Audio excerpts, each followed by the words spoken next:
Hello and welcome to the Adapt podcast, the podcast about how society adapts to the growing challenges of the world. My name is Harish Murugesan, and I'm a rising senior at Dublin Jerome High School in Dublin, Ohio. And today I have the honor to be joined by Arjun Kaicker, co-head of Zaha Hadid Analytics and Insight, a unit within Zaha Hadid Architects. Now, Zaha Hadid is one of the largest architecture firms in the UK and was founded in 1980. In recent times, Mr. Kaicker has helped the company integrate artificial intelligence, or AI, with its office floor plan designing. He is also a fellow of the Royal Society of Arts, Manufacture, and Commerce. So thank you for joining me here today. Thank you. It's great to be here. Now, firstly, after looking at all the things that you've done so far, I'm curious as how did you get into architecture and what was your main pathway to getting into Zaha Hadid Analytics and Insights? Well, my father was an architect, and so I was always fascinated by seeing what he was doing. However, my father found architecture really he loved it, but he found it really stressful, hard work, and he wanted me to do something else. I sort of gave up on the idea of architecture until I went to Hong Kong. And I went there when I was 18, and I saw a building, the Hong Kong Shanghai Bank headquarters by Norman Foster.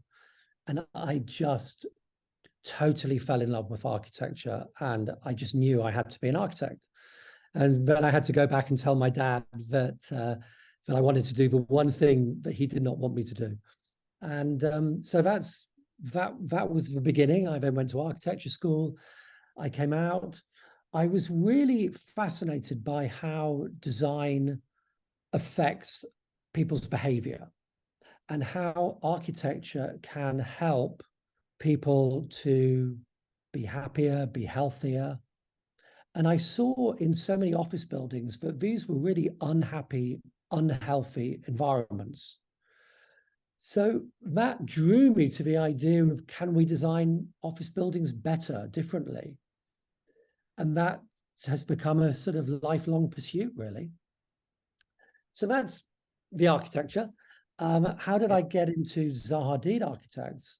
I'd always been a huge admirer of Zaha Hadid. But when I left university, after a couple of years working at a couple of other places, I got the opportunity to work for Norman Foster. So that was amazing. Now I was working for the guy who had inspired me so much to go into architecture. And I worked there for 14 years. And then I left there when I moved to America. And after about 6 months being in America, I had the opportunity to join Zaha Hadid. And that was just amazing, because now I was working for the architect who I most admired apart from Norman Foster. So I was working for two architects I'd most admired ever. So it was a real kind of dream come true for me. So you said like you saw the Hong Kong building and that was like your inspiring point, right? But you also said like you noticed Zaha Hadid was like one of the biggest architecture firms and you were a fan of that work. So did that transition of you seeing that building kind of dive you deeper into architecture? So did you like start researching more about architecture, or how did you come to learn of Zaha Hadid? Well, when I was at university, Zaha Hadid was probably the most talked about architect by anyone, by the tutors, by the students. She was the first architect who really created these amazing flowing forms, these incredible, beautiful forms that took modernism in a completely different direction. But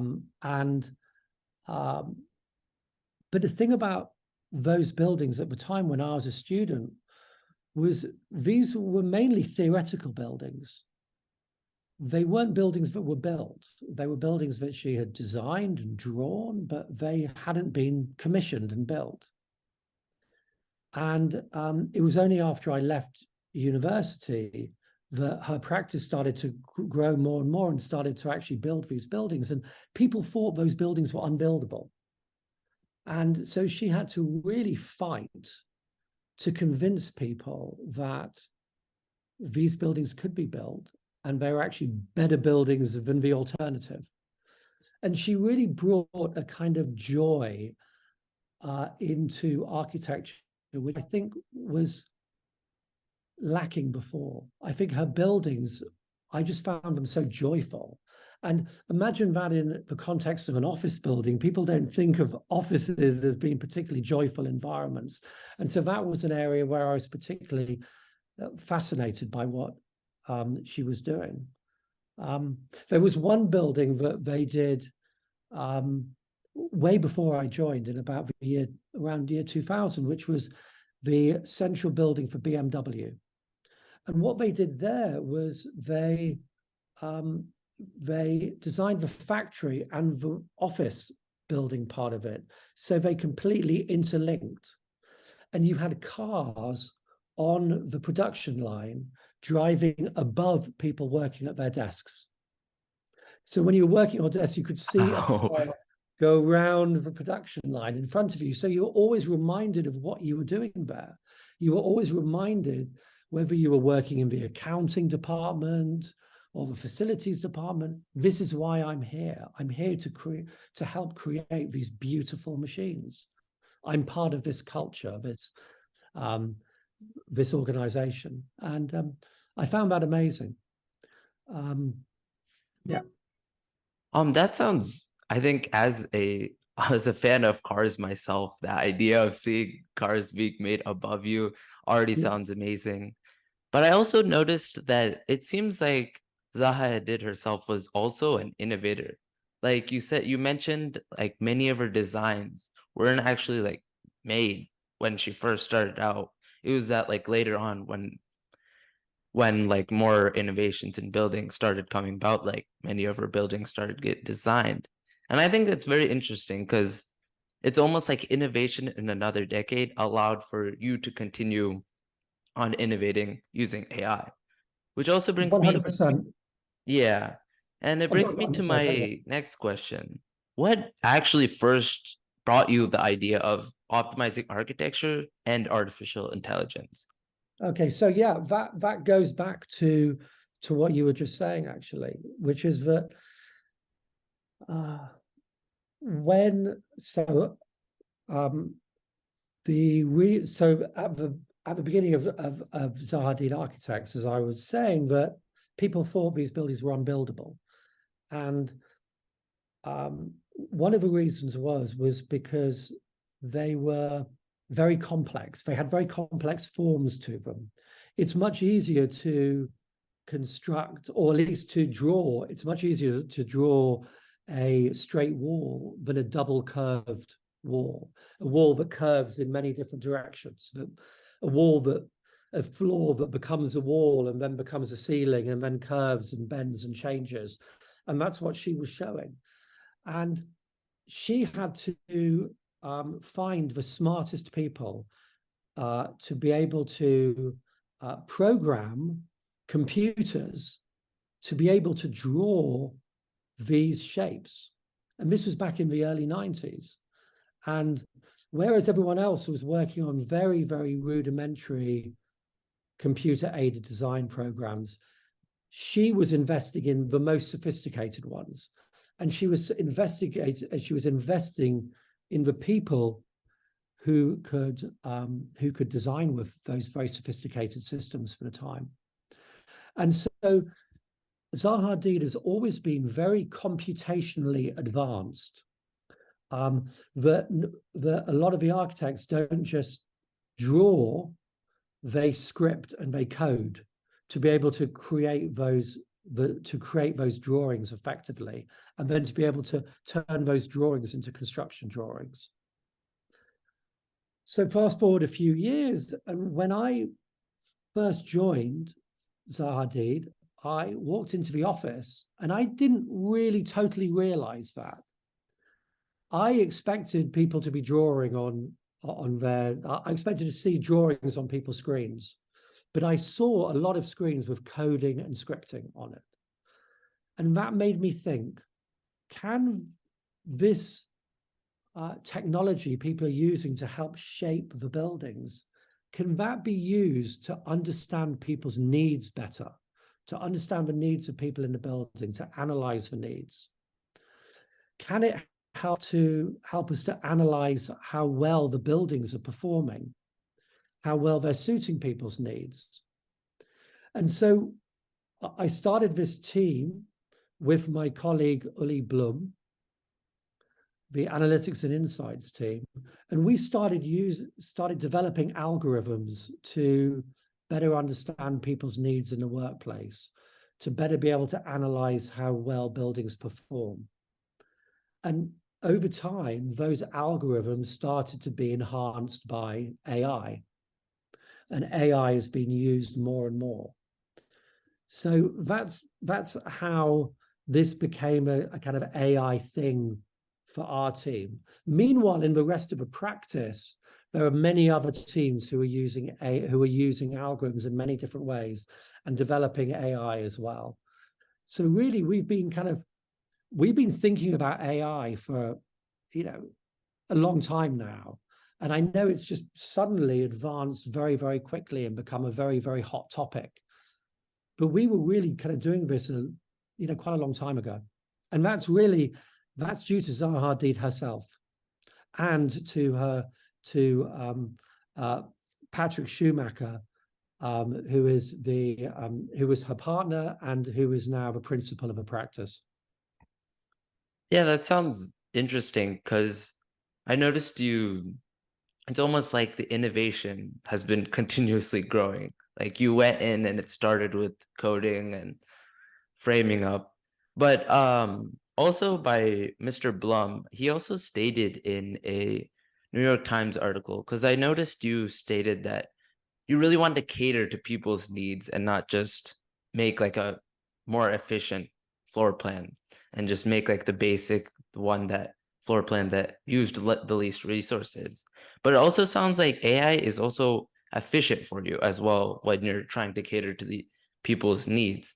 And he said that Zai has a computer tool that in 27 hours could come up with 100,000 designs for a building interior.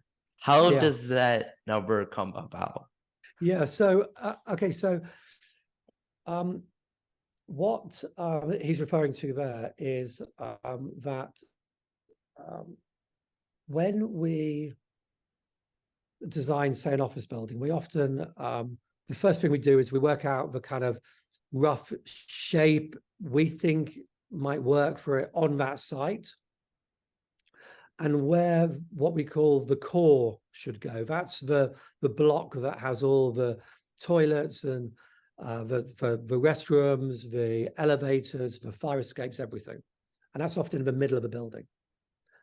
And that decision could often be made very quickly, like right at the very beginning, day one. That's what we're gonna do, and people start designing.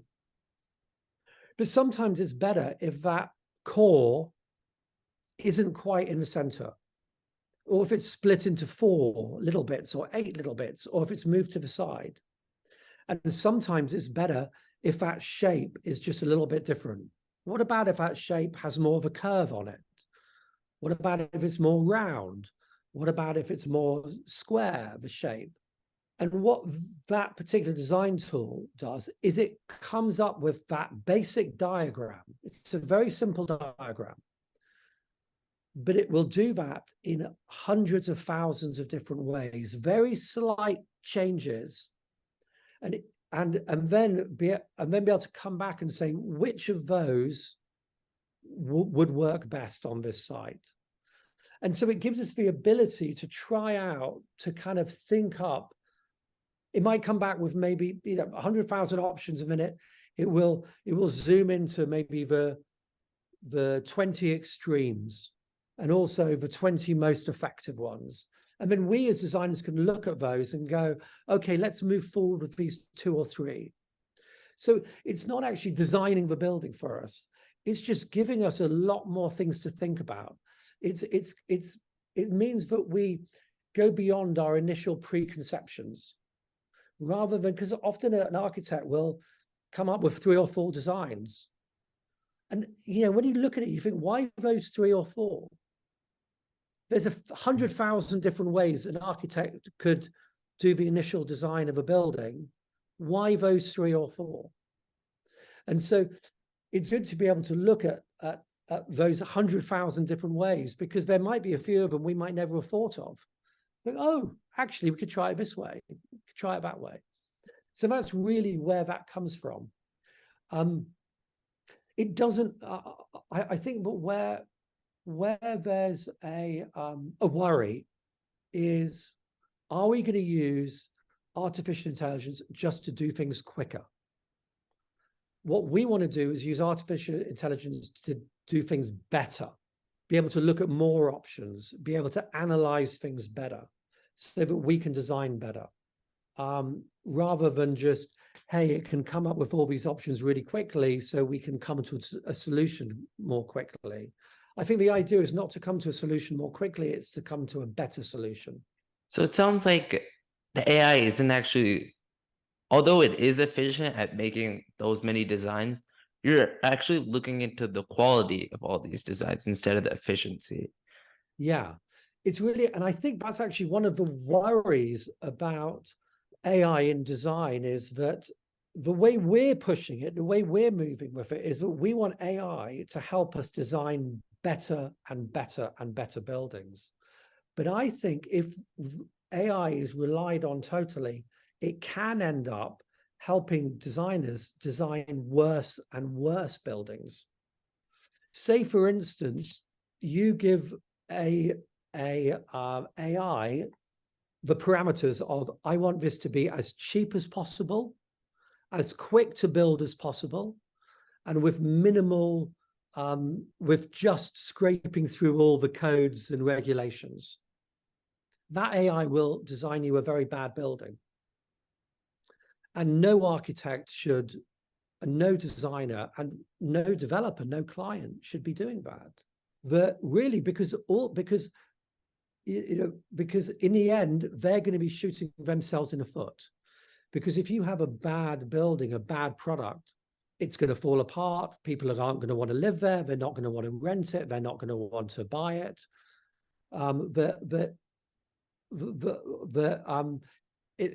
Really, it doesn't help anyone. And I think also the other problem is that AI is very seductive.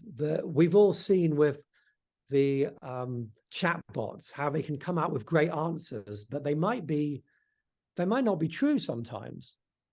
And that's bad when that's in ChatGPT 4. Mm-hmm. But imagine that's in a building, and the building now is not structurally sound, does not have enough fire escapes. Mm-hmm.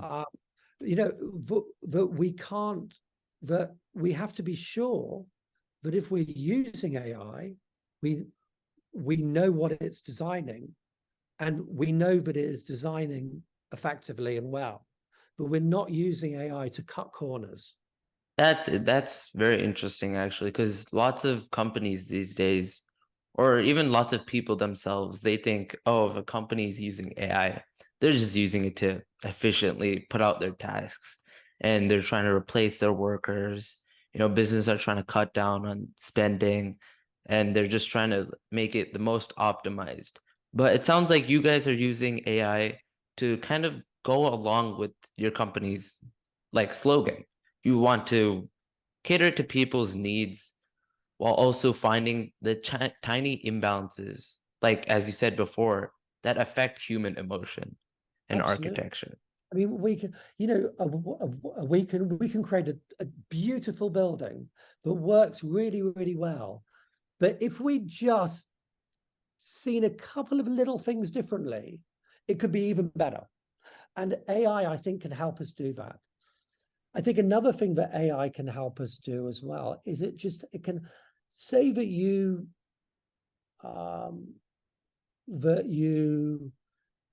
want to ask people what they want from their building, and maybe there's 5,000 occupiers of there's, say it's a new building for a company and they have 5,000 workers. It's very hard to run surveys and do stuff that really finds out what everyone wants, and then it's not to kind of analyze that, then work out what everyone, all the best things. But with AI, that can really help us to do that much more. We can really interrogate people's requirements, needs, aspirations much more. It means the way I like to look at it is it becomes a superpower for architects and designers. It allows us to do things we just never had time to do before. We never had time to ask everyone in the building, for the new building, what do you want? What would make you happy in this building? And AI is increasingly giving us that ability to do that. That's a good point. You have to use AI in a realistic sense. Like every architecture, like you said, can't go around asking every single person, trying to make those small changes. And I think that's what AI does the best. But I was also curious because it seems like AI is this thing that almost helps you. It's a cooperative force that you use. So let's say I had an office floor plan I wanted to design, and I approached Zaha Hadid. How would you guys start going about this floor plan with AI? Yeah, so what we'd start to do is to use the AI to help understand the client needs. We would, and maybe that is if they have some data already about how people are using their buildings, or we have data on just what those existing buildings are, and then that can start to inform what they're going to want in future. We can then use AI to look at the site to help us to understand all the competing variables with how to start to shape and form the building better. We can then use AI in the collaborative process with the client. So in the past, the client would come to us and we would show options. They might say, well, what about if you try to do this? And what about if you try to change that? And we would go away, redraw it, come back to them a couple of weeks later or a week later or whatever. Now, AI is helping us to do things much quicker. We can do things in real time with them. We can change the design and see what impact that has on things like the cost or the collaboration potential of the building, or the comfort levels in the building. And we can do that in real time and go, yeah, that really works, or actually that doesn't work as well. And that goes right down to looking at different finishes and materials and everything like that. But we can do that much more in real time with them. So AI helps it to become a much more collaborative process. And then I think what's the final thing, the final piece in this puzzle is that with a lot of architecture, the architects, the designers, they're commissioned to just design the building for day one occupancy. So when someone moves in, the architect finishes their work, and that's it. The building's built, all done. But increasingly, we're looking at the idea of that architecture design can be ongoing, should be ongoing. That the building shouldn't be this static thing, object. It should be something that can change and adapt over time as the needs of the users changes and evolves over the years. And so we're starting to look at how can AI help with that? How can AI help us to understand those changing needs? How can AI help us to kind of optimize the design after people have moved in? So maybe the design would the AI would make suggestions after 6 months. You've got too many meeting rooms. They're not being used much. Your cafe's too small. It needs to be bigger. Maybe it can start to also make suggestions of, it can come up with suggestions for a new floor plan. If you just, it can say, hey, what about if we change this and we change that? And then facilities teams or designers can look at that and modify that, and then, come in and make those changes, decide which bits they want to do and which bits they don't. But ultimately, we could even have parts of a building that are robotic. So say with the meeting rooms, there could be robotic walls, and the meeting rooms can change size. Furniture could be robotic. It could move around. So people could come in on a Monday morning and it could look just slightly different to how it did when they left on Friday, because the building has actually just slightly adapted itself. So that's the final way that I think, ultimately we want to be working with clients to design better buildings for them. That's actually very interesting, because I noticed you mentioned like the buildings could change like from Friday to a Monday. Yeah. And that just seems like such a future fantasy idea that's like coming to life now. But I wanted to ask, because you said that AI is actually like taking in some data. Like you stated that AI would, for example, if no one's using this meeting room, we're gonna move it around. We're gonna like give more space to the other meeting rooms. So do clients work with your firm after it's built to like collect data and like see these types of things and adapt to it? You see, not much at the moment. This is not something which we've really, it's something that's emerging now that we're talking to clients increasingly about, that we're looking to really develop. But it's not something that I've seen really, anyone do in the industry yet. So that's really where we're looking. That's the kind of one of the sort of leading edge areas we're looking at in terms of how these buildings can be self-evolving. However, what we are doing with clients is we're looking at the data that they already have from their existing buildings. So say you're moving from your current headquarters and we're building you a new headquarters.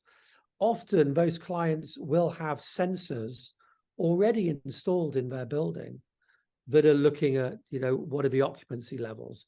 And we can use that sensor data to really understand better what their future needs will be. And often understand it in be able to bring more insights than otherwise would have been seen, because people don't sometimes see the whole picture. They might, always go to meetings on a certain floor, and there's always meetings available. They might not realize that actually on other floors for other people, there's not enough meeting rooms, or that certain facilities are not working as well as they thought. So they might end up bringing ideas from the old building to the new building without realizing those ideas aren't actually working that well. So being able to analyze their existing building really well can really help to uncover things which are kind of a little bit hidden. Because what we don't want to do is spend buildings are really, office buildings, and a lot of the buildings that Zaha Hadid built, they're very big buildings, they're very expensive buildings. So we want to make sure that that money is being used wisely. We don't want to be building stuff that people aren't really using effectively, but really want to be using. Now, yeah, it's a kind of odd how like maybe people don't actually realize that we aren't using some parts of our building.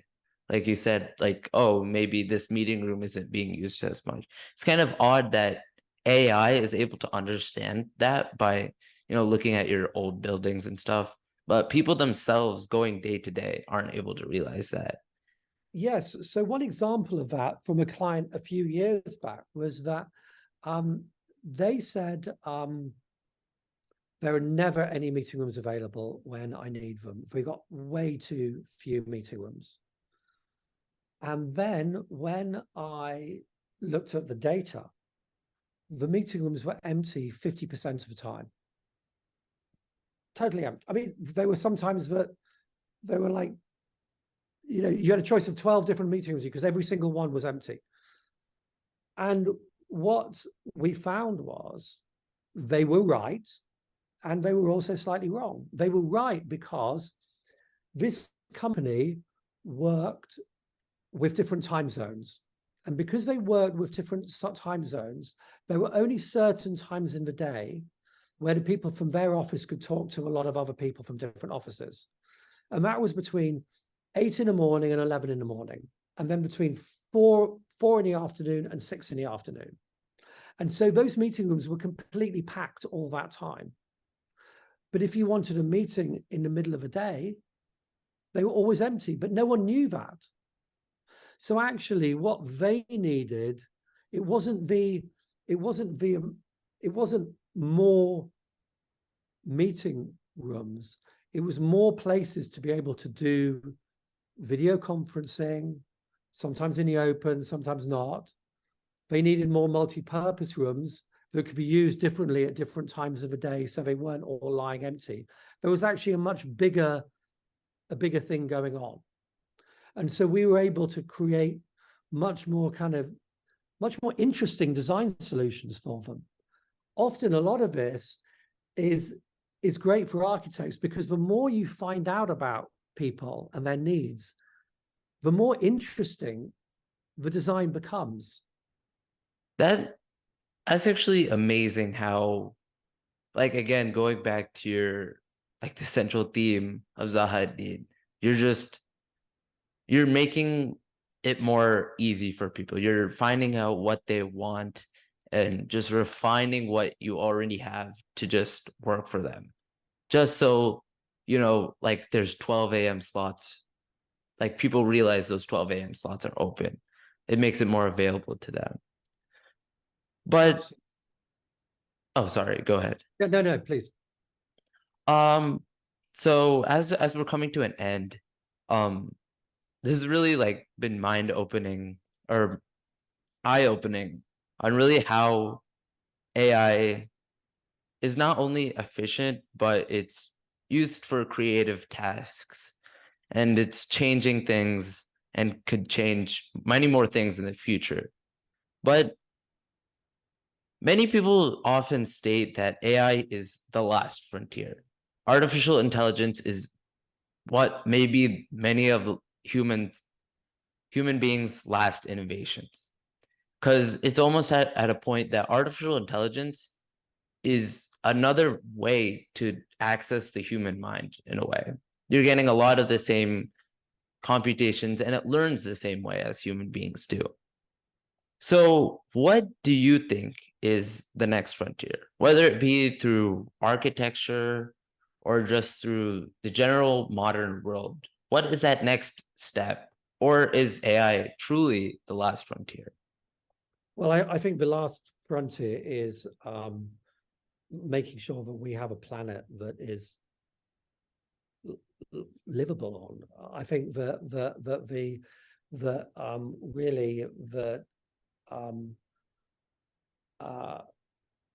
with the sort of climate crisis that we are, you know, going through, that we're about to go through, I think the kind of the last frontier really, or the next frontier, is how can we use artificial intelligence? How can we use our own intelligence? How can we use so many other things to make sure that we have a healthy, sustainable planet, and a healthy, sustainable future for our children and our grandchildren? I don't think that.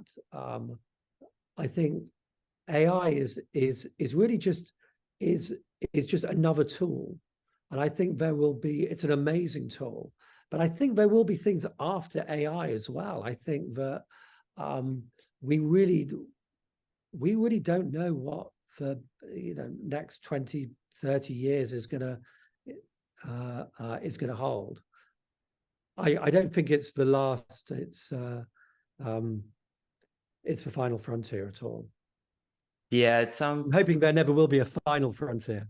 Yeah, There will always be new frontiers, and yeah.